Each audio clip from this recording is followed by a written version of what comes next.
So Ellen was the GOAT of daytime television for a while, and by the GOAT, I mean the person that you would see whenever you walked into your mom's room on a day that you were sick from school. My main problem with Ellen, I think, is not that she sacrifices children to the Dark Lord Cthulhu on her free time, but more so that it is a very rare instance where she produces a chuckle out of the audience that isn't forced. You know, she'll have these guests on her shows that she very much tries to make laugh, and they have to try to make it seem like they're, you know, not completely bored or bothered to be in the Ellen studio. And I think overall her show did what it had to do. You know, it was Cocomelon for adults. It gave the wine moms something to binge during the day just to get, you know, their minds off the fact that they fell out of love with their husband years and years ago. It served its purpose. It was a cog in the wheel. It was a necessary sort of thing. It was a show that I think did what it had to do for the sons of these children as well, you know, because you'd walk on and you'd see these people on the TV screen and you're like, how are these people famous? And then you kind of just realize as you get older to stop asking questions like those, because if you ask that question every time it had to be asked, you'd end up just with an existential crisis, because you'd be like, well, why is this person famous? Why is this person famous? And sooner or later, you'd be down this rabbit hole of seeing dozens and dozens of people on this big screen in these big studios with careers making millions of dollars, and you'd be like, well, this doesn't seem fair. These people aren't remotely talented or funny or interesting. And then you'd end up probably developing some sort of later in life depression, you know, like a quarter life crisis, all these sort of things. You might make some bad financial decisions. You'd invest in some vague cryptocurrency to try to emulate even an eighth of a tenth of the success that these people have achieved, because you think that it's unfair. You think that you can right the wrongs of the system. But what you're witnessing isn't a problem with the system where it's like, well, these people are exploiting it and they're getting lucky. It's actually working just as intended. These Ellens, these people on The View, these people with zero talent or actual skill acquiring houses the sizes of Costco, that's actually how it's supposed to work. So, but luckily to the benefit of society and humanity at large, Ellen has fallen off in a large way. I don't see her show on cable anymore. It might be because I don't use cable or because she's fallen off. I like to prefer the latter because it restores a little bit of hope. But I do know that recently Netflix sponsored a comedy special that she did, and well, to no one's surprise, it wasn't funny, as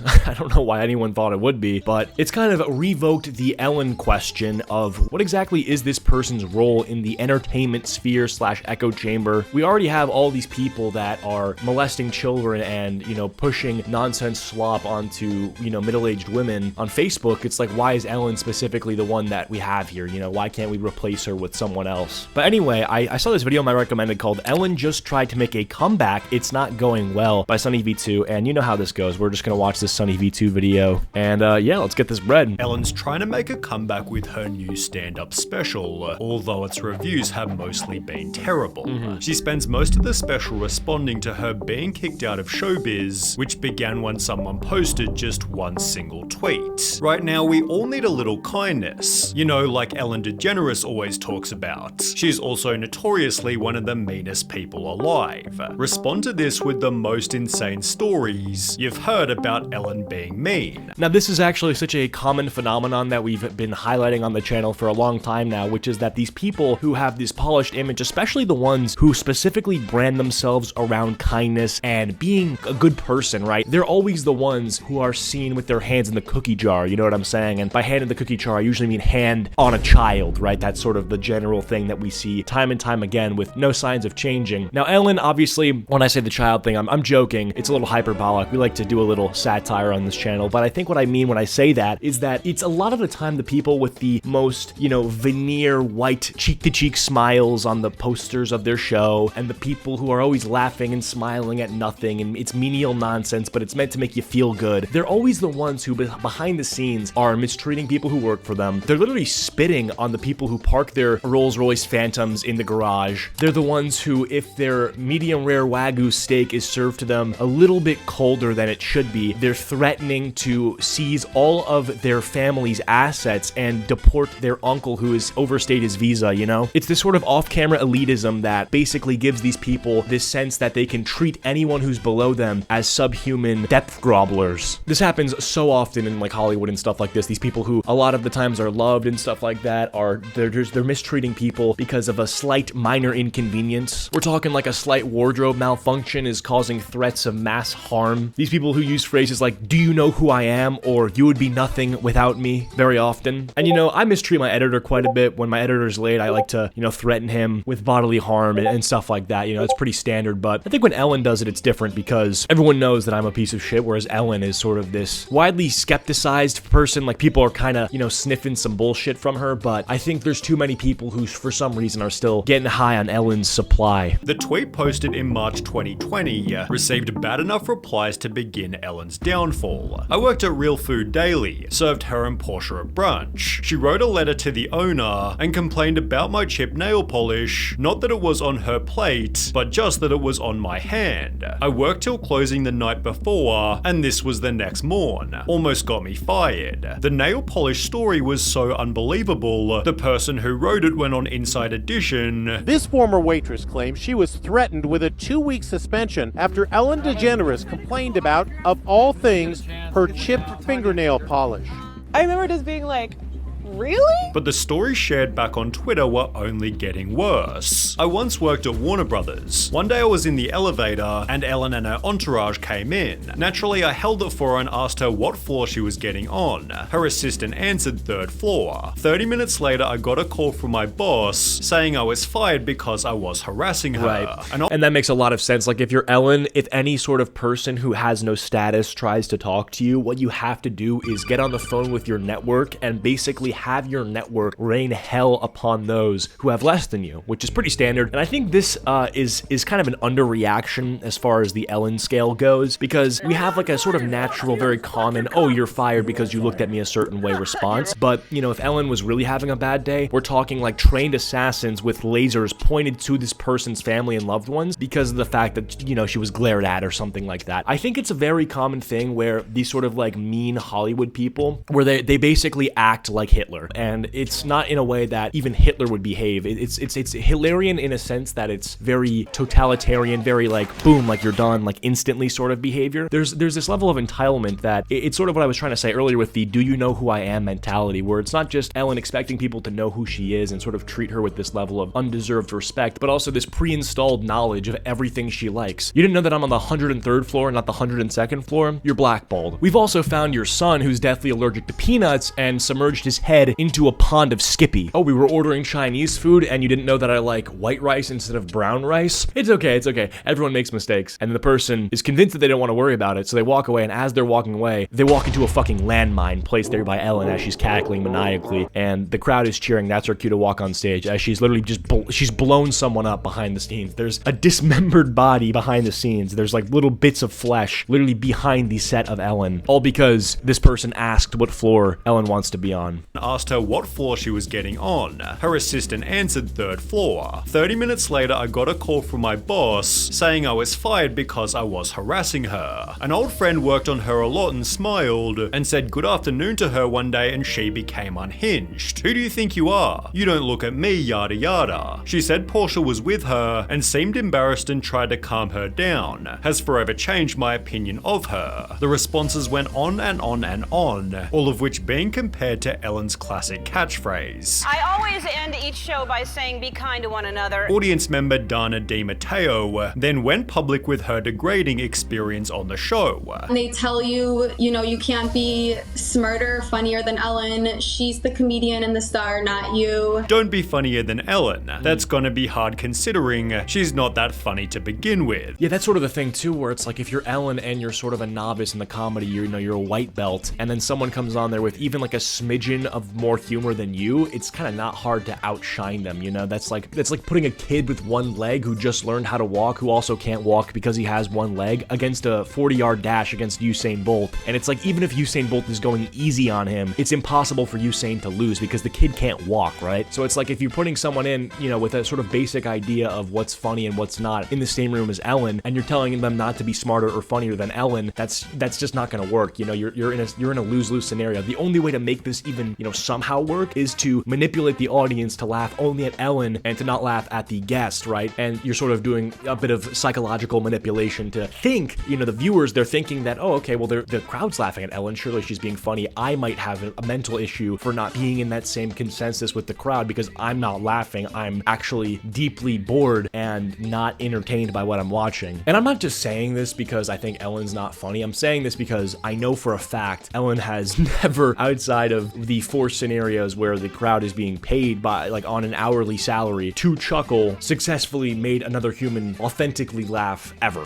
If you've been a comedian your whole life and you're afraid a random audience member will upstage you, maybe you're just not funny. Dana then revealed that Ellen's completely different when the cameras turn off. How does the Ellen we see on TV compare to the Ellen you saw when the cameras stopped rolling? Totally different. She would only speak to the audience when the cameras were rolling. As soon as they turned the cameras off, she would not even acknowledge the audience. She would just sit on the couch. Well, they're filthy. They're filthy, subhuman, working class people who just want to get away from their horrible jobs and their bosses who abuse them for a day out to chill at the Ellen studio. And Ellen is honestly just going to have that same mindset, if not worse, than the exact same boss that they hate so much. Because Ellen only looks at the audience in a human light when the camera is shined on her. She has no interest in engaging with these subhuman depth grovelers in any sort of way that isn't basically this sort of like slave master dynamic, right? Ellen, 1000%, like Ellen gives an audience member a hug, and then the moment the camera stops rolling, she goes backstage to take some Japanese sauna cleanse to, you know, remove all the toxins that she absorbed from this normal person. She carries hand sanitizer in the back pocket whenever she handshakes someone from the audience member. She's like a germaphobe to anyone who doesn't make over $500,000 a month. Like, you ask Ellen for a selfie in public and you get pepper sprayed, basically. Hedda Muscat, one of the show's former producers. Toxic, phony, hypocrite, liar. That's what she is. She agreed that things were different when the cameras weren't rolling. We were told from the very beginning,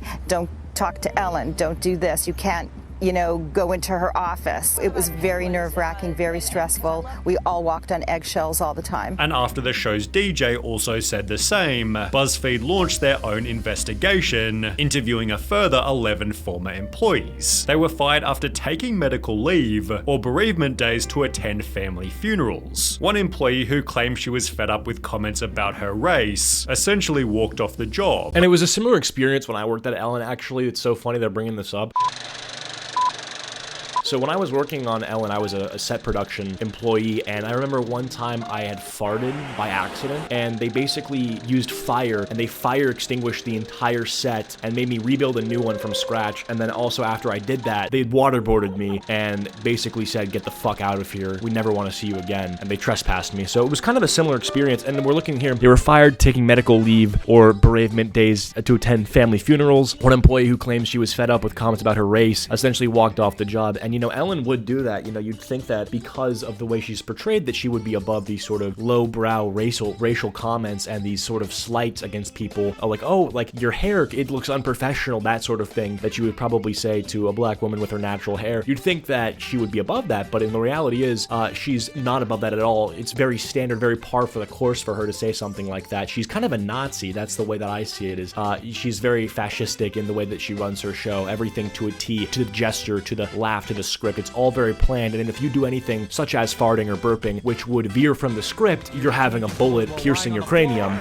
brought to you by Ellen, and, you know, the sound of the paid audience laughter is going to drown out your screams as you bleed out backstage. Others said they were also instructed by their direct managers to not speak to DeGeneres if they saw her around the office. After the accusations went viral, Ellen issued a statement within the company. Hey everybody, it's Ellen. On day one of our show, I told everyone in our first meeting that the Ellen DeGeneres show would be a place of happiness. No one would ever raise their voice, and everyone would be treated with respect. Obviously something changed, and I'm disappointed to learn that this has not been the case. And for that, I'm sorry. Anyone who knows me knows it's the opposite of what I believed and what I hoped for our show, yet Ellen's former producer certainly didn't buy it. So when Ellen says she's not aware of this environment, you don't think that rings true? It's a lie. Ellen then took a 2-month break and began a brand new season by addressing the public. As you may have heard, this summer there were allegations of a toxic work environment at our show. I learned that things happened here that never should have happened. I take that very seriously, and I want to say I am so sorry to the people who were affected. We have made the necessary changes, and today we are starting a new chapter. She She'd then make the promise, and I'm committed to making this the best season that we have ever had. although the ratings said the opposite.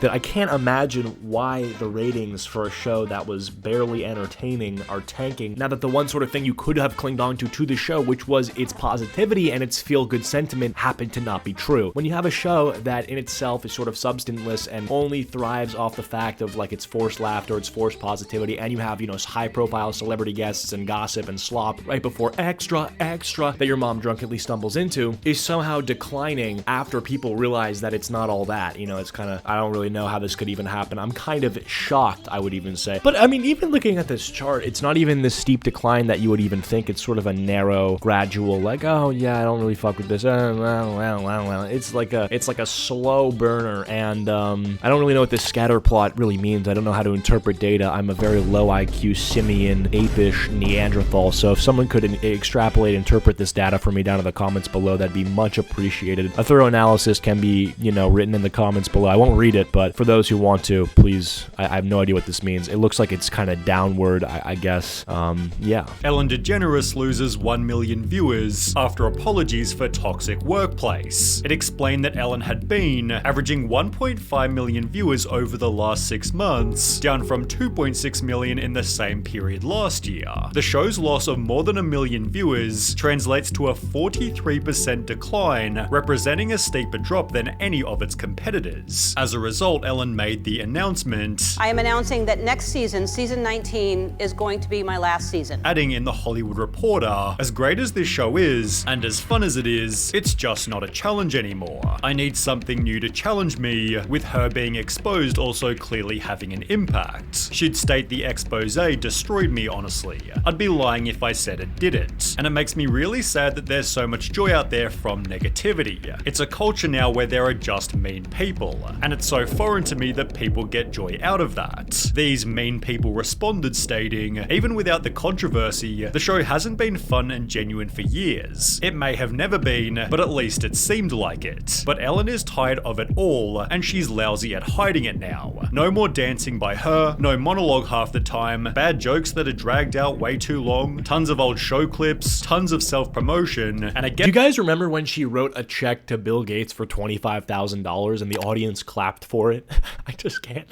It just randomly popped in my head. That's like one of the clips that I remember from the show, which is when she had Bill Gates on and literally wrote him a $25,000 check. I think it was for his charity or something, but like, I'm like sitting there watching and Bill Gates is like, "Are you sure? I mean, I'll take it, but like, you know, there's all these people in the audience that if you split this prize up into whatever, divide it by how many people are here, they're all getting at least a Chipotle burrito."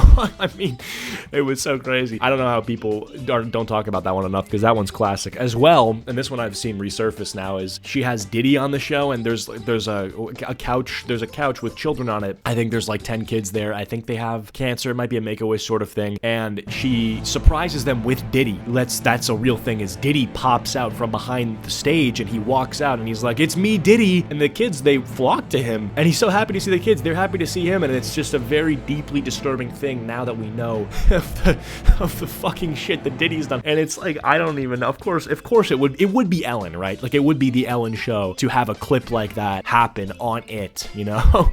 It's just such a fucking funny clip. Editor, put that clip in here. And I mean, I actually, maybe not for too long, because Ellen, you know for a fact she's taken every dollar from this video if we play that for too long. But maybe do it with like some edits of like the shocked blue face emoji thing. If you go back, you can find there's some insane clips from the show. There was one clip also where an audience member was sort of set up to be embarrassed. So there was a fake giveaway for Ellen merch, I guess, or something, and it was like you were only supposed to take one item, but it was all being secretly filmed, and this person took like 2 items or 3 items and was sitting in the audience, and Ellen was like, "Well, you took 3 items, right? We all hate you, look at you." It was, I don't even really understand the point of it. Like, it was supposed to expose this random person who had taken like $15 worth of Ellen merch instead of $5 of free Ellen merch. Just like turn the audience against this person for no reason. That's all I kind of really remember. Guest host every Friday. These elements led to an average final season, which Ellen concluded by crying with her audience. She then mentioned the possibility of returning to acting, but instead made a documentary titled Saving the Gorillas: Ellen's Next Adventure. It released in 2023, but with only 100 reviews on IMDb, and this likely being the first time you've heard of it, it saved to say it performed pretty poorly. Ellen rather went back to living a quiet life until April 2024, when she'd make a new announcement. You may have heard that I'm doing stand-up again. If you wanna come see me, I'll be sharing some news tomorrow at noon. As suggested, she'd announce a stand-up tour to be recorded and posted by Netflix, also adding, yes, I'm going to talk about it, referring to her being cancelled. Titled For Your Approval, the special begins with Ellen walking up a flight of stairs, each referencing a headline that ruined her reputation. She acknowledges the tweet that started her downfall, as well as the employees who spoke out against her, then begins the actual show with a joke about her fall from grace. You know, I used to say that I didn't care what other people thought of me, and I realize now, looking back, I said that at the height of my popularity. I'm here because I love doing stand-up, I miss doing stand-up, and I like making people happy, and I do care what people think. Now, this is a pretty respectable angle, as it feels extremely honest. Yet it also seems like a sneaky request for pity, which as a high-profile celebrity you'll simply never get. She then talks about what she's been up to. All right, well, let me catch up on what's been going on with me since you saw me last.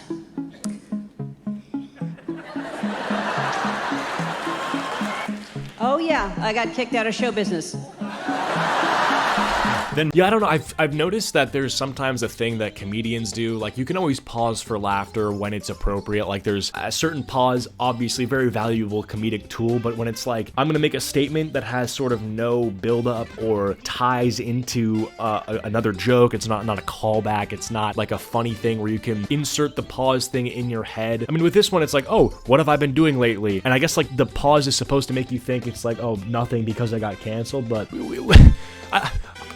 people took like 5 seconds to even think about what could possibly be funny in that pause and then laughed at like the funniest thing they could think of, which I don't know, man. It's just not amazing stand-up. Like, I'm not even trying to grasp at straws to hate here, but it's like, it's just not very good, I guess. Like, I don't even know. I'm not even trying to be like overly hateful on this, and maybe I will be when I see some more clips of it, which he'll show, but that is just not a great joke, and I guess Sunny V2 could be clip chimping, but still, it's just not great. Nice watch, though. I gotta give credit where it's due. I mean, wrist doing dances, you know, iced out, or is that even iced out? I can't even tell. It's a nice watch, though. Nice ring, too. Married to the money, married to the game. Makes some pretty funny jokes about her new reputation. Everybody heard that I was mean. Everywhere I go, I know everyone's heard that I'm mean.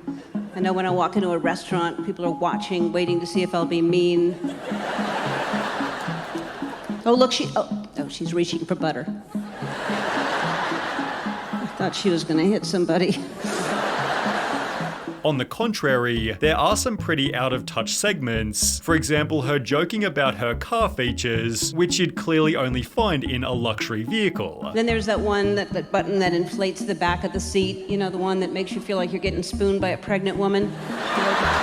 She also makes this out-of-touch joke. We're all interested in different things, we're all good at different things. I was talking to someone the other day and they said, Ellen, I don't know how you get on stage in front of people. I could never do that. And I said, well, I don't know how you dry clean clothes.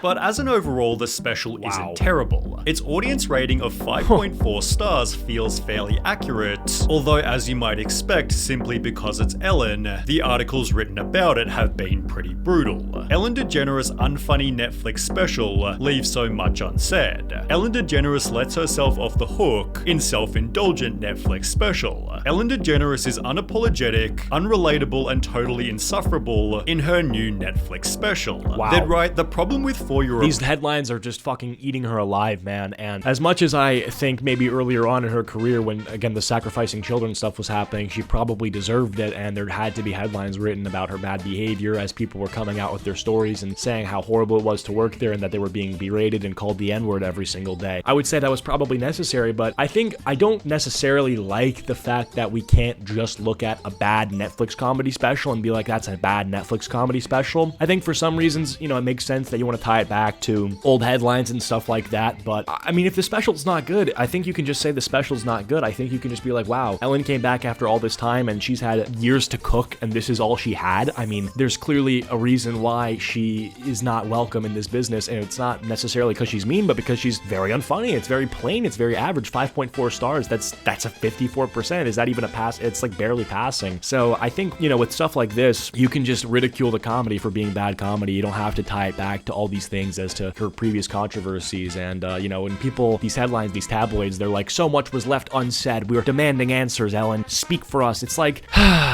I get it, but, you know, I think you can just let it go. I think you can just take the L for the fact that it's not 2016 anymore and that we're in 2024, and you can just look at the bad jokes and be like, these jokes fucking suck, you know? That's all you have to do. Anyway, though, that's been what's going on with Ellen. If you want to see the rest of this video, go watch it. It's Sunny V2. Ellen just tried to make a comeback. It's not going well. And yeah, with that all being said, thank you guys so much for watching. If you enjoyed, please be sure to leave a like. If you didn't, leave a dislike, and I will see you guys all in the next one. Peace.